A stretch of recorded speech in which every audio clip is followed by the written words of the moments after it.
perubahan dalam konsep berwirausaha.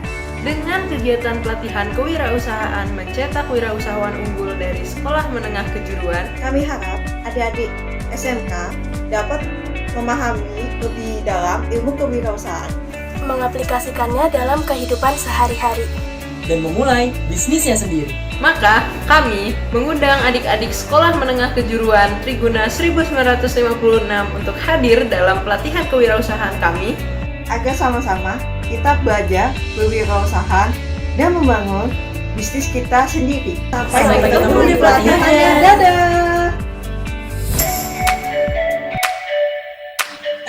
Selamat pagi, Assalamualaikum warahmatullahi wabarakatuh. Bapak Ibu Guru SMK Triguna, Bapak Ibu dosen Fakultas Ekonomi Bisnis Universitas Trisakti, dan adik-adik SMK Triguna. Tujuan bisnis kita itu apa? Kita buat nyari untung kah, atau sekedar buat nyari untung, atau juga buat dapat rewards dari orang lain gitu, dari produsen lain. Kalau kita buat dapat keuntungan, kita bisa mulai dengan produk barang. Tapi kalau misalnya kita juga pengen dapat rewards dari orang lain, kita bisa mulai dengan jadi reseller. Nah, selanjutnya kita juga harus tahu nih hal yang kita gemari itu apa.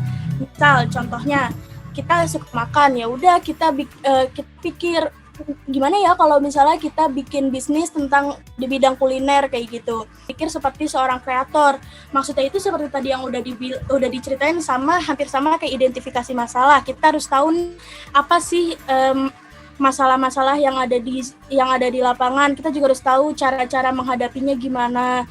Terus kayak harus inovatif lah ibaratnya kayak gitu. Karena kan kita harus beragam ide nih ke dalam sebuah daftar dan selalu berpikir untuk menciptakan sesuatu.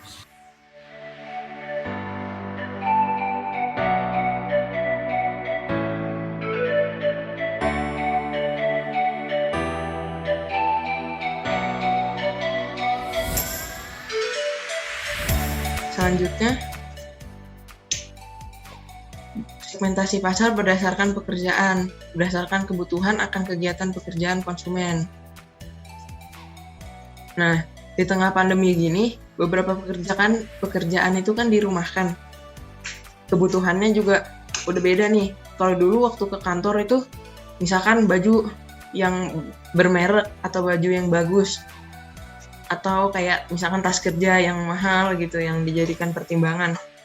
Tapi sekarang semenjak WFH atau dirumahkan itu pekerjaan, orang-orang lebih memilih untuk mengutamakan kenyamanan kan bekerja di rumah. Ya misalkan gadget yang memadai, smartphone gitu-gitu ya, atau earphone yang nyaman buat Zoom meeting atau webcam yang bagus juga, seperti itu. Nah, yang pertama itu ada pembeli yang sedikit tetapi dalam jumlah yang besar. Pemasar bisnis berhubungan dengan pembeli yang jauh lebih sedikit tetapi dalam pembelian yang besar dibandingkan dengan pasar konsumen. Nah, ciri-cirinya nih, hubungan pemasok dan pelanggan erat. Pembelian profesional, permintaan inelastik. Nah, inelastik itu apa sih Kak gitu? Inelastik itu tidak banyak dipengaruhi oleh perubahan harga. Contohnya, Pak Budi memiliki pabrik beras. Nah, yang membeli berasnya itu pedagang beras dan catering-catering atau rumah makan. Balik lagi ke ciri-cirinya. Bagi pedagang beras, kenaikan harga sedikit-sedikit tidak akan jadi masalah bagi mereka. Karena berasnya akan diecerkan oleh pedagang beras dengan keuntungan yang masih besar.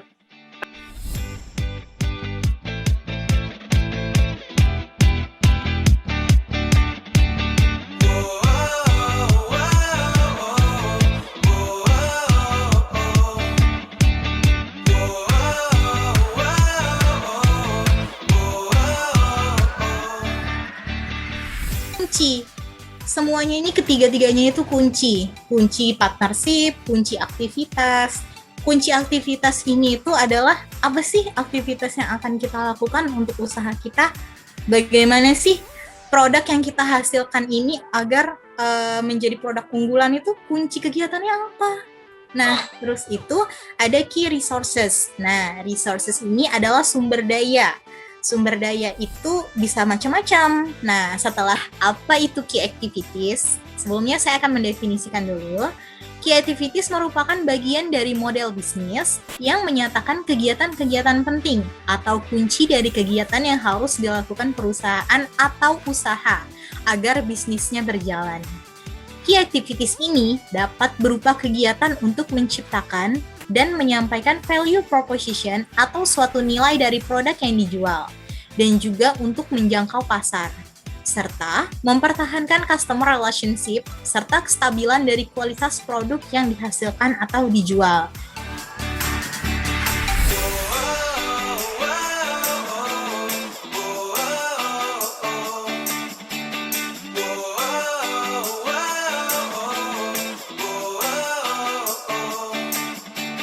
Pihak-pihak lain yang berkepentingan dalam menilai kinerja keuangan terhadap perusahaan di samping pihak-pihak manajemen perusahaan.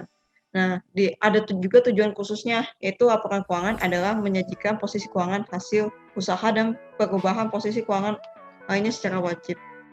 Nah, habis itu ada fungsi laporan keuangan nih. Yang pertama tuh ada menilai kondisi usaha.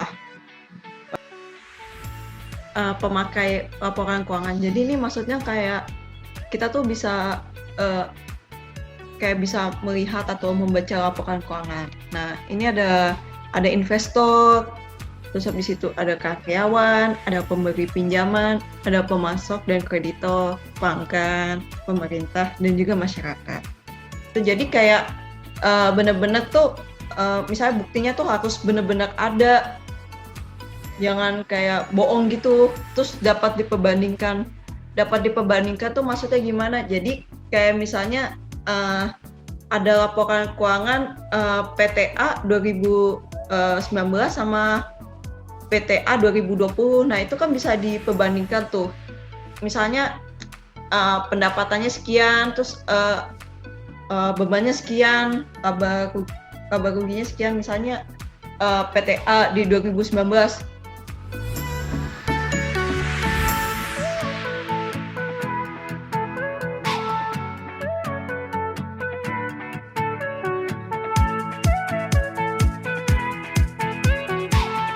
Nah, di sini bakal jelas kenapa nanti peran brand itu penting. Yang pertama, bagi konsumen, peran brand adalah mengidentifikasi pembuat produk.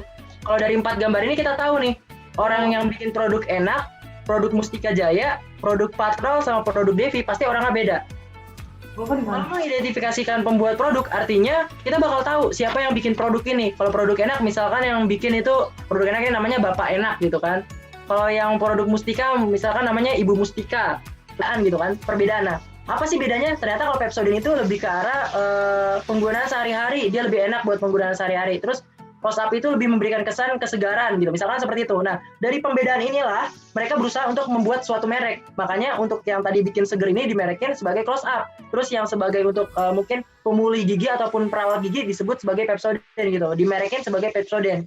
Akhirnya terjadilah dua merek ini dengan ciri khasnya masing-masing, padahal dengan satu perusahaan. Jadi nanti kalau teman-teman pengen punya suatu produk, teman-teman misalkan anggap aja ya, bukan Unilever apa, misalkan saya Bucori, misalkan Bucori Curbs gitu kan, kalau nggak Bucori Bucori Food lah istilahnya kayak gitu. Terus saya mau membuat beberapa produk dengan pembeda masing-masing. Misalkan saya mau bikin bakso biasa sama misalkan bakso gila. Jadi baksonya maksudnya yang pedes-pedes banget gitu, yang menunya dalamnya sambal. Waalaikumsalam warahmatullahi wabarakatuh.